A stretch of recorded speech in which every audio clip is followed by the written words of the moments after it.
But this, it was a full week at the state capture inquiry. It began with explosive testimony from Malusi Gigaba's estranged wife, Norma Mngoma. She claimed the Guptas gave Gigaba bags full of cash and paid for the couple's honeymoon. ANC President Cyril Ramaphosa took to the hot seat midweek. He said managers of the CR17 campaign barred him from finding out where the funds were coming from. The commission once again heard from former Eskom CEO Molefe, and eNCA Sphamandla Goge takes a look at the week that was. Norma Mngoma, former Public Enterprises Minister Malusi Gigaba's estranged wife, dropped bombshells at the state capture inquiry on Monday night, saying the Gupta family pampered Gigaba with hard cash and gifts. Now, you've already told us about the gold necklace that he gave to your eldest son, correct? Yes. Still with other gifts. There's a heading that says the white 3 Series BMW motor vehicle, the BMW. You tell us about that? They gave him that car as a gift. Sorry? They gave him that car as a gift. Who's they? Gupta's AJ. And when you say they gave it to him, how do you know that? Those who went to collect it. Whereabouts did you collect it? At Sahara. Sahara Computers? Yes. And did you drive this car, this BMW? Yes, I did. Was it your private vehicle for a while? Yes. Was it a BMW? Yes. Okay. And what color? Do you recall? Do you recall what color? It was white. It was white. And was it transferred into your name? Yes. And then what happened to the car? I'm sorry, did you say, was this a new car as far as you know? Yes. And but I'm not sure it was new or it was a second-hand, but it was new. But it looked new. Did you say it was transferred into your name? Yes, at a later stage. At some stage? Yes. Okay. Mr. Mybeck. Thank you. And then what happened to this car? He gave it to his... We took it to his friend to fix the lights, that it never came back. All right, and then you deal with cash and benefits. I'm sorry, before that, Mr. Mybeck. How did it come to be registered in your name? Was this a gift for Mr. Gigaba? Was it a gift for you? It was his, but during the time, I'm the one who was using the car. You were? I'm the one who was using the car. Okay, but when it was given to him, was it given as a gift or was it loaned to him to use as he It was may a gift wish? to him. Hmm? It was a gift to him. It was a gift to him. Yes. But he allowed you, then he gave it to you. Yes. And you got it registered in your name. Yes. Okay, all right. Mr. Mybeck? Thank you. Or you say you took it to somebody to fix the lights? Yes. And then what happened about it? It never came back? Yeah. Did you take it there, or Mr. Gigaba took it there, or somebody else? I took it there. Why didn't you go back to fetch it? I kept on asking about it until I decided to buy myself a car. Who were you asking? The person to whom you had taken it, or Mr. Gigaba? Both. Both? Yes. Okay. And it's his friend. Or the person to whom you took the car was his friend? Yes. And that person was somebody who fixes cars? Yes, he said he will take it somewhere so that they can fix the light for me. Yeah. So it was nothing serious, it was just the lights? Yes. And when you asked for it back, what did that person say to you about it? So he kept on telling me that it's going to come back. So at a certain stage, I went to buy a car for myself. You bought your own car? Yes. And Mr. Gigaba, did he tell you anything about the car, about why it was not coming back? I stopped asking about it, so I decided to buy a car for myself. Yes. And you can't remember the year when this car was given to Mr. Gigaba as a gift? I don't want to say exactly the year, but I can check. But do you remember which position he was holding at the time? What ministry he was I don't in? remember the position, but it was, I think, around 2015 there. Around 2015? Yeah, but I'm not sure. But I can check because at a certain point the car was under my name. Okay, all right. Mr. Maipek? Thank you, Chairperson. Let's deal with wedding gifts of cash. So we know that you married Mr. Gigaba on the 30th of August, 2014. Who did your wedding planning? It's me. And who did you invite to your wedding? Did you invite the president? Did you invite the Guptas? We invited a lot of people, but I didn't have an access to invite Guptas or president. I beg your pardon? I didn't have an access to invite president or Guptas, so Malusi was inviting his friends, I was inviting my friends. He was inviting his family, I was inviting my family.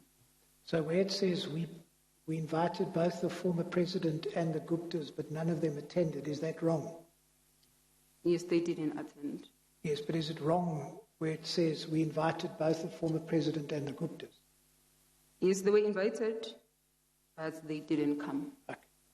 Mr. Molefe was invited and he did attend, is that correct? Yes, he did attend. Now, did you get any wedding gift of any sort from the Guptas? Not me, but Malusi said he did. But What did he tell you about that? because there's a certain time they told him, because we knew about the Guptas prior to the wedding that they were not coming. Only President Zuma will know, I think 2 days before the wedding that they were not coming. So they gave him, so he said they will give him money as the gift, as the compensation of their sent in the wedding. And who paid for your honeymoon? Say that again. Who paid for your honeymoon? AJ did. Do you know how much money Mr. Gigaba was given? No, I don't know. How do you know that it was Mr. A.J. Gupta who paid for your honeymoon? Because he tells me when someone pays. Who told you? Malusi told me. So he told you that A.J. Gupta had paid for your honeymoon? Yes. Okay. And 2 days later, ANC President Cyril Ramaphosa took the stand, not giving much away during his first day of testifying. He spent the whole of Wednesday admitting serious mistakes were made by the ANC, but he took no accountability. The second point that I wanted to make in relation to the role of the Commission is that in August 2020, and in fairness to you, we will put these statements before the Chair. You made some very strong statements in newsletters and elsewhere about corruption and what was happening at the time. And if I may say, your language was extreme and quite unequivocal in that regard. But what you did say there was that there's no room anymore for outsourcing, that the party must take responsibility for acting and acting decisively. And in relation to that statement of yours, Mr. President, was that, or is that, if one looks back, the evidence has been quite strong, and I think you've all but quite frankly spoken about it, is that there were improper or improperly motivated appointments. And you've quite fairly made a number of statements, and I will remind the chair of those statements that you've made in that regard. Whether these went through the deployment committee or whatever process was followed, ultimately I think ultimately I suggest that the party must take account of it and take account for it. Is that not a fair proposition? No, it is a fair proposition, and hence we said, even in our conference, the 54th conference, we say we acknowledge some of these things that have happened. And we even had the courage to say it is when we acknowledge them publicly that we would be able to take remedial steps to correct them, which is precisely what we are involved in now. Because we have acknowledged, and if you like, we've bared our chest to the people of this country. So yes, we will acknowledge and say things went horribly wrong. But we are here to work with everyone to correct those things. And we do so with humility. We do so, in a way, also by bowing our heads and say, because we are, if you like, a feature of the superstructure of this country, we cannot run away from all these matters. We are here to build a democratic society in South Africa, and that requires that we must confront corruption, state capture, and deal with it, and which is why I'm sitting here, and which is why some leaders of the organization have also been here, because we want to go to the root of it. So, and as I said in my last paragraph, my opening statement, that this never happens again. Well, talking about the fact that the ANC acknowledges that there were certain shortcomings, there were certain things that it might not have done properly, and so on, I think that is quite important, that acknowledgement. But I would like you, maybe before you finish today or even tomorrow, I would like you to identify the actual areas where you say, as a party, we have done our homework. We think this is where we didn't do what we were supposed to do properly. This is where we did something we shouldn't have done. So we identify exactly areas where, as a party, you say, here we didn't do things the way we should have, and we acknowledge. So why that is important is because while an acknowledgement is good and it should be given its proper weight, it's even better if one knows what you are talking about. Because when one knows what the party is talking about and says this is where we accept we went wrong, then one can look at what should be put in place for the future so that there is no repeat.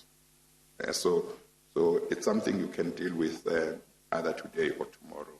It's fine. It's just that, as I say, it would be useful so that it doesn't get limited to simply acknowledging without being specific. With your kind permission, yes, leading up to the point or addressing the point you're making, I would, with respect, however, say that maybe I should be able to do that when I conclude my appearance before you forever. Because there comes a day when I will appear before you and never have to do so again. And you will not want to ever appear again. No, I never would want to. So I would say maybe when I end my evidence before you, as President of the Republic. Okay, that's fine. Quite a bit of it will touch also on what we should have done in the state and so forth. Yes, that's right. It will give you enough time also to look at it properly. Ramaphosa considered state capture has cost South Africa dearly. There is an aspect of appointments that may well fall right outside the question of deployment. And that is what has happened in the period under review in the past. And we've heard some 3 years of evidence of appointments which may have something to do with a definition of patronage. You've used that word patronage, and we'll come to that in due course in a different context. But if we look at appointments, particularly within state-owned entities, in the past 10 years, and I'm going to just recite a few for you and ask for your knowledge and comment. In Transnet, Mr. Molefe, Gama, Ramasabudi, Peter, Singh, Sharma, Makwanazi, Shane, Seleke, Mabaso, Danel, the entire board, including the chair, Prasa, Eskom, Molefe, Singh, Koko, Machila, Ngubani, Pamensky, Matona, SAA, Udumayeni, law enforcement, Arthur Fraser, Tom Mayani, Burning Intermenza, Sean Abrams. Now, clearly it would be unfair to discuss with you all the evidence relating to each particular appointment. But there is a common thread, certainly, in the evidence that goes through all of these appointments and the dismissals associated with them, that they have been linked with certainly a definition of patronage. I'd like to ask you, please, what your knowledge was of these, what your comment is. Did these have anything to do with the deployment policy? Did the existence of the deployment policy have any relationship to these appointments and dismissals? I know that I'm making a cardinal error in questioning here, but this is a commission, not a court, and I'm rolling up a whole lot of questions into one, and if I carry on, the DCJ will take me to task. It's after lunch, Mr. Pretorius. Yes, well, maybe I'll be excused for that reason. What was going on here? What was your knowledge? Yes, that is quite broad sweep, I must say. It's a broad sweep, because each one would need to be looked at on its own merits, and you will find that a number of those never even featured in the deployment committee, and I will need to do some recalling to see whether any of those that you've counted ever even featured, and to my recollection, not really. And let's accept, Chairperson, that some of those deployments were done in a particular era and in a particular way. And right now, as we look at that past slate, where they're able to look at it and say, we actually need to do things differently. Move away from those types of deployments that happened and that ended up being, some of them being deployments that were not fit for purpose, as I said in my opening statement. And so I would not now be able to particularize each one of them because they happened as they did. And right now I would say the deployment committee would not have dealt with a whole lot of those. And I would say that the deployment committee today would deal with matters in a way that we've outlined. The professionalism and all that would be the real focus. Well, perhaps the problem lies with the question in that it's too broad and too general. And in that sense, to ask for a particular approach, put it at its least optimistic. But The first point is that there has been evidence that there were appointments influenced by or made by the former president to fit another purpose, an ulterior and illegitimate purpose. Were you aware of that? Is that evidence known to you? No, I was not, as I said in my statement and in the bulk of my statement or affidavit. And as I said, some of these state capture issues became only evident in time as we moved on. And that is why I even referred to the statement by Minister, or let me call him Comrade Fikile Mbalula, for purposes of the type of evidence I'm giving now here. Because when he mentioned in an NEC meeting how he had come to know about his appointment, even at that time, we were not alive to the fact that there was state capture and there was something horribly wrong going on. So some of these appointments would have happened in that course of time, and one, with hindsight, then became aware that there was a common thread, and if you joined the dots, you would find that there was something that was amiss that was really happening. So at the time, and some of them would have happened even before I was even deputy president, the process had been ongoing, and it only became evident much later what actually was happening. The controversial company Bosasa and the Watson family came back to haunt Ramaphosa and the ANC. He was quizzed on why the party continued to accept donations from a company doing business with the state and which was also accused of state capture and corruption. Based on the ANC constitution, its principles and its values, that the ANC would not knowingly accept monies that are the product of a criminal act, are offered in exchange for favours or from a source known to engage in illegal or unethical activities.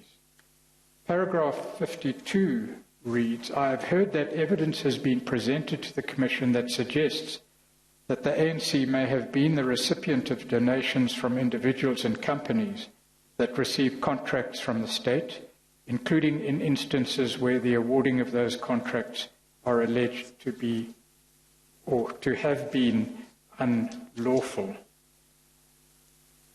Before we get to examples, if those examples are necessary at all, the principles are stated in your statement and the breaches are stated in your statement. Is that discrepancy between the principles and the breaches recognized? First question. And second, how is this being dealt with, or will it be dealt with? Yes, the principle is quite clear. The ANC would not knowingly receive funding from tainted hands, either tainted in the form of the donor being involved in acts of criminality and all that. So that is very clear. The breaches themselves would happen in a way where maybe it is after effect. For instance, businesses do donate money to all manner of organizations, including political organizations. And sometimes when they do so, you don't know that those donations have come from entities that have been involved in unlawful contracts. That presents us with a problem because the money has already been donated, and to a political party it is often very difficult to say because their political parties are always strapped for cash, especially the ANC, because as money comes in, it's used for a variety of activities that you would say, no, a refund is possible. So the issue of the breach happens after the fact. However, what we are saying now is that through the Political Funding Act, there would be transparency. And that is why we say the coming into effect of the Political Funding Act is actually in many ways revolutionary. It has brought about a change and should be applauded by all and sundry. Much as in the end it's going to depend on the fiscus, on whether the fiscus will be able to support democracy and make sufficient funds available to political parties so that they are not tempted to go and receive the funds where these types of breaches could happen.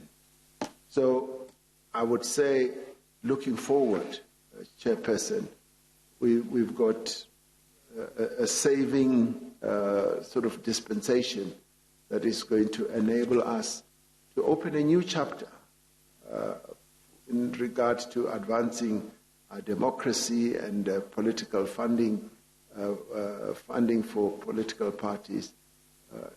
It's something that is new and which we should welcome and applaud, because it rids us of all these processes where political parties receive funds from tainted entities.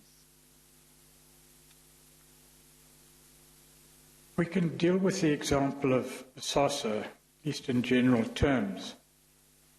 It must have been known to parties in government, in the administration and in the executive, that Bosasa was heavily reliant on government contracts, certainly in the Department of Correctional Services, if not other departments as well.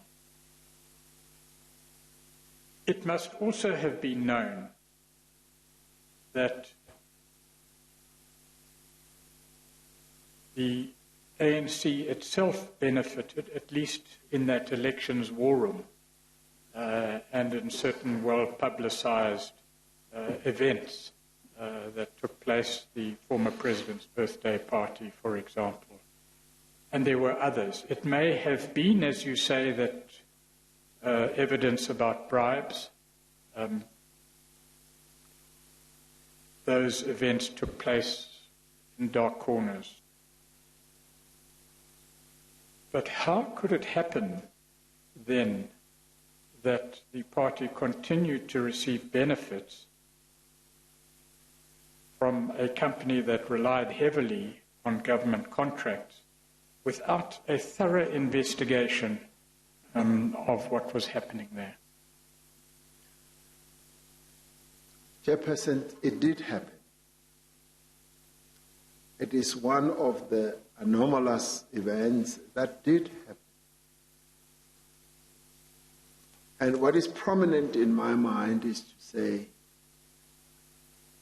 what do we do to prevent it from happening? But having said that, let me say, and let me put on the one hand that the Political Funding Act is going to be our savior. On the other hand, we should also say that if, for instance, a company donates money to a political party, and it so happens as well that in some way or fashion it does business with government, but that funding is not being given to the political party in return for getting contracts and all that, I would say when it happens openly and transparently, then there should not be any problem. Because if you're going to give money and you know that it is going to be transparent, even if you have won a contract, the transparency itself will be such that it prevents you and it will alert the public that you should not be seeking favors. So I put that in a different category. So the transparency, the openness, for me, is the biggest savior. And also the limitation to the amount that should be given, because the limitation of the amount that should be given is going to stop any entity being able to have an overarching control over a political party. But in this case, it did happen. And there's no way of running away from it or even hiding it, because it did happen. That company, Bosasa, had contract with government, and it funded an ANC election room and all that. I would say, having happened, unless there's something criminal about it, which should be pursued following the investigation by the Commission, we should now say, how do we make sure that we move to a new situation where we do not have a capture of that type? And that's what I would say. Of course, Mr. President, when it comes to a company such as Bosasa, a question that arises when one has regard to the number of years that it was enjoying contracts with government departments. Yeah. Number one. Number two, having regard to the fact that allegations of its involvement in irregular and corrupt contracts in government departments were all over the media over a long period of time. The question arises whether the ANC, which ought to have been aware of whatever was in the media, and like everybody, whether it turned a blind eye because it was receiving donations from Bosasa. That kind of question arises. Certainly, Chairperson, it does arise. And in part, it is one of those issues that you want me to address. Yes. Which I have said that I would address at the end. No, that's fine. You're absolutely right. The ANC should have been aware that there are all these problems in relation to this company obtaining contracts unlawfully, unfairly, and all that. It should have been aware. So it is one of those issues that I will address myself. On day 2 of his testimony, Ramaphosa defended the funding of his CR17 ANC presidential campaign, saying all was above board. Now, we've been accused in the media, Mr. President, of having kid gloves on. They certainly won't remain on today. And perhaps it's important for the public to understand, Chair, this is a commission of inquiry. This is not a trial. We are not here to panel beat the answers in accordance with any particular view. This is an opportunity for you, Mr. President, to say, and you've said, what you think, good or bad, whatever the public might think about it. This is your opportunity to say it. Nevertheless, there are certain things that we do have to raise, which we will raise today. And the one is the CR17 donation from Bosasa operations into the FNB account. Now, this has been dealt with by you. I gave you forewarning of it yesterday. This is an opportunity to explain to the public and the Commission what happened. Well, there are two aspects to this. The one aspect is the donation that was solicited by one of my colleagues into the funds of the CR17 campaign. Now, the campaign managers had taken a conscious decision that they would not involve me at all in the fundraising processes. They had also taken a conscious decision to say they would not want me to even know who would give money to the campaign because they wanted almost to create a wall that those people who gave money should never really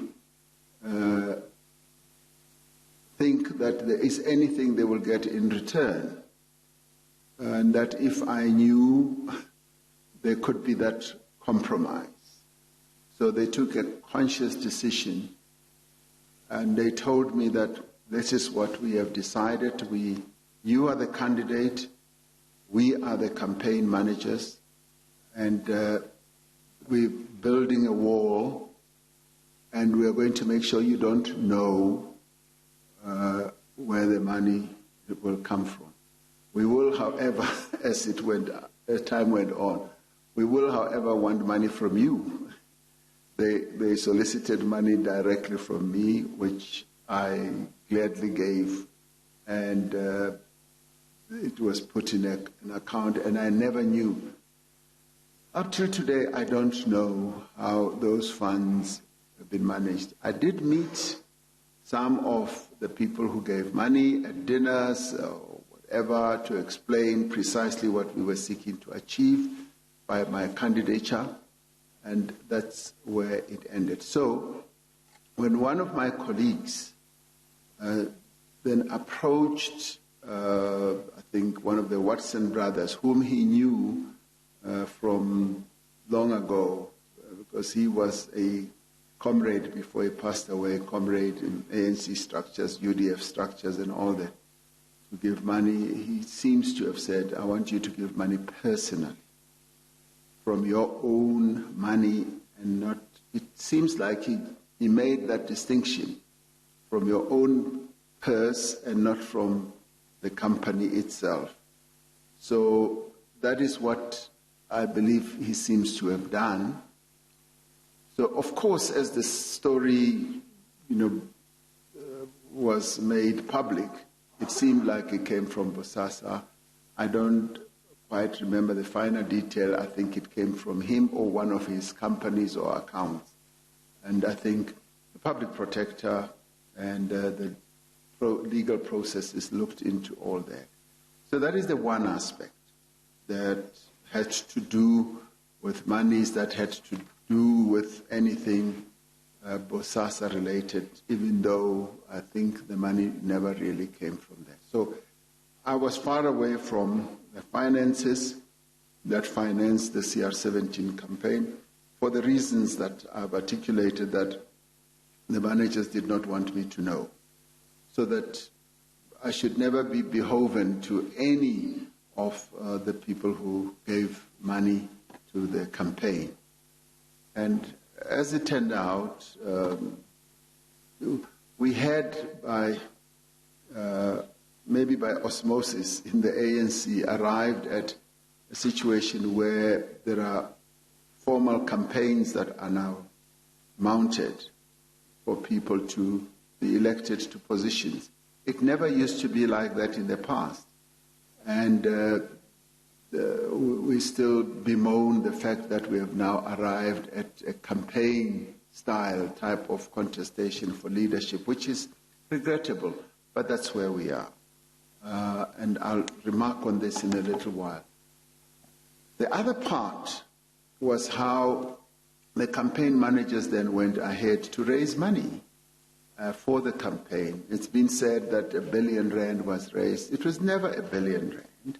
I'm told that the money that was raised was some 300 million or so, but never R1 billion. But I don't know the full facts, because they've literally decided to keep it away from me. And the money, what was it used for? There's a legend that goes around that the money was used to buy votes, and far from it. And I said to my comrades right at the beginning, I never want to be part of a campaign that is going to descend into all these deviant type of behaviors that we talk about in the ANC about vote buying. And I even said I would rather lose the race rather than have votes bought.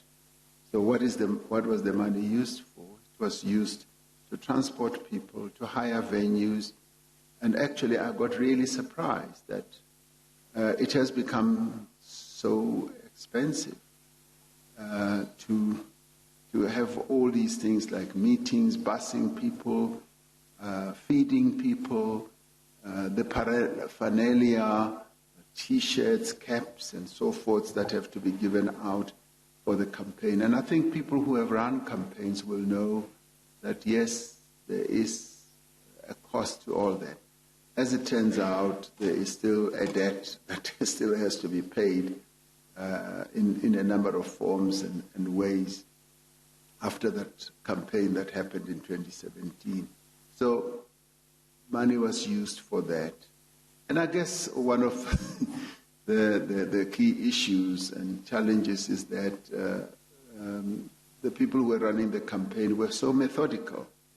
They recorded everything in black and white.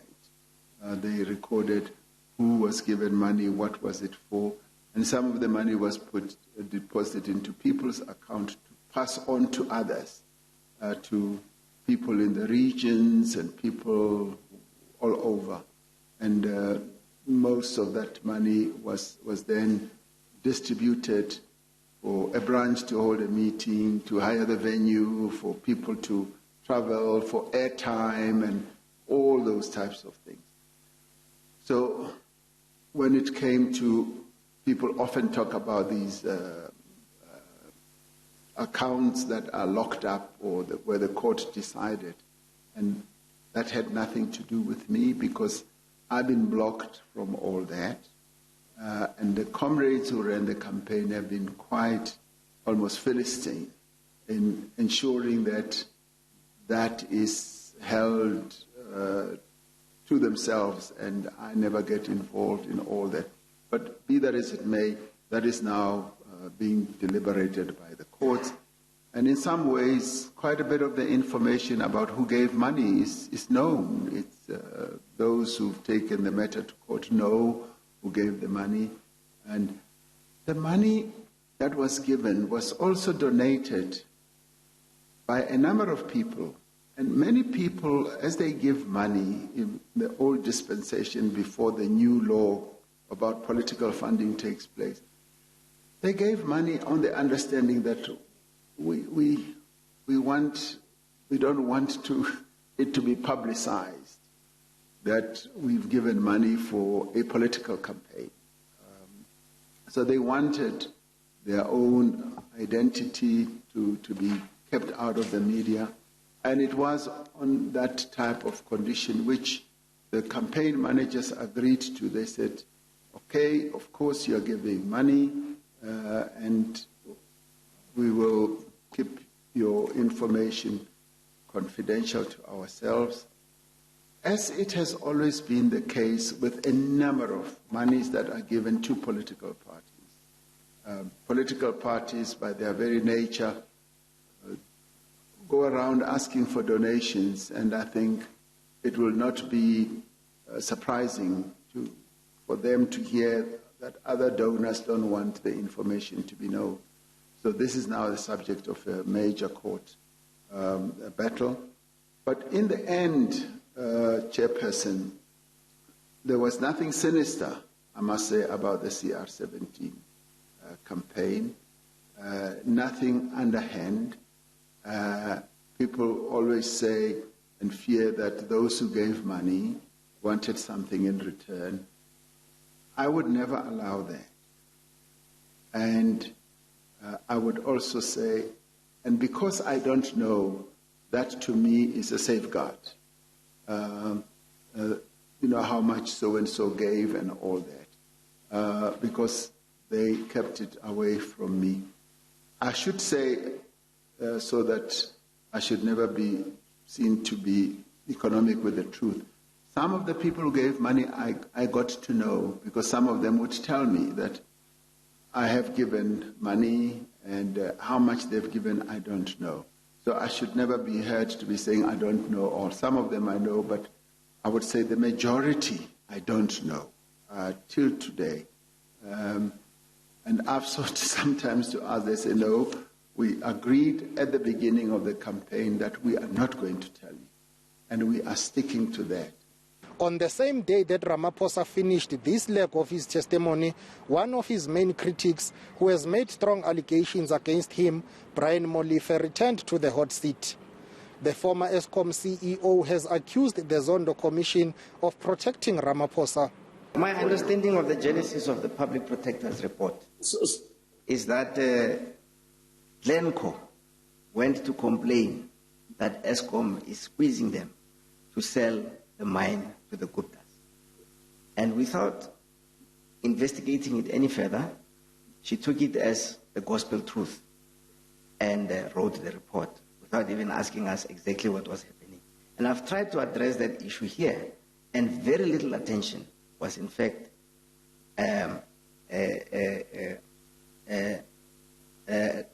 paid to that issue by the Commission. In fact, the Commission went on to Bosasa and other things. And that is why my story of the Birniev paintings, Chair, if I could finish it. Yeah, finish it, yeah. Yes, the Birniev paintings. The CEO of Transnet in the 1930s commissioned the Birniev paintings, what they call the station paintings, which was Birniev paintings about Johannesburg railway station.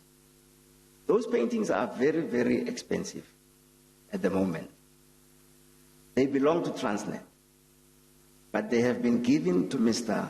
Johan Rupert to look after, and they are in a private museum in Franschhoek. When I was there, I tried to go and look at how we can get them back or some other arrangement and so on and so forth. So why is that issue not of interest if Bosasa is of interest? I'm not saying there was corruption. In fact, I think there may be a legitimate loan agreement with the foundation. But it is a family that had an interaction with Transnet, whose activities the Commission was not interested in. I'm not trying to implicate anybody in anything. I'm just making an example. Yes, but you didn't also, Mr. Molefe, you didn't in 2018 and 2019, when I went on TV and radio, said anyone who has information that could fall within the terms of reference and has got information, they must bring that information. You didn't bring that issue, that information to the Commission.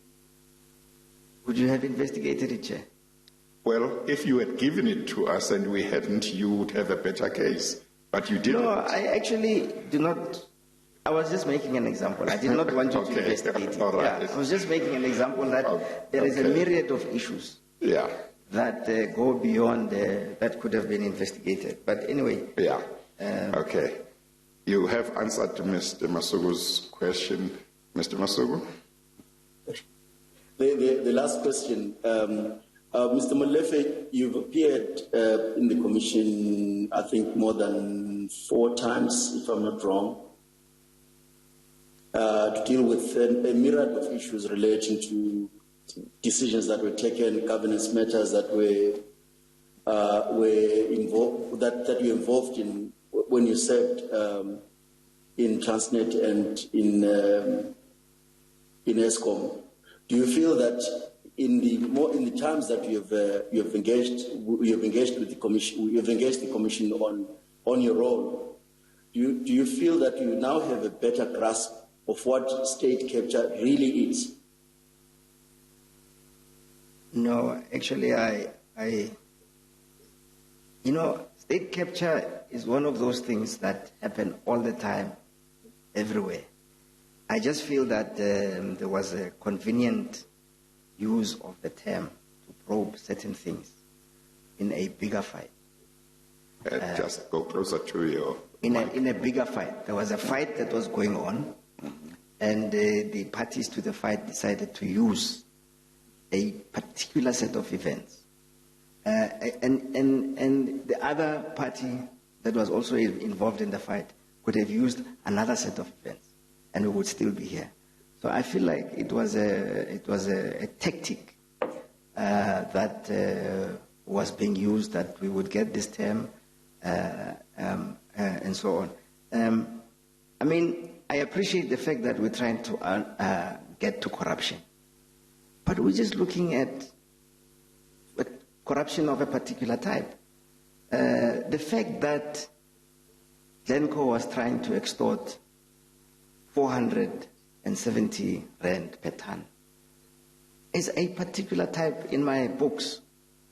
The risk of being sued with 1 billion rand sued from Glencore, a particular type of unacceptable behavior that I felt did not promote a particular narrative, did not promote a particular side of the fight. And my feeling is that I think it's a pity that we did not try to go to the core of state capture itself, if we wanted to, or corruption. What has been unearthed here is just a tip of the iceberg. Well, let me say this, Mr. Oh, I'm sorry, Mr. Masuku. Let me say this. I do think that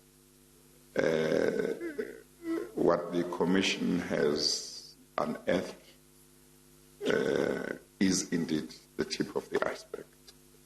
We did not touch, we did not deal with municipalities,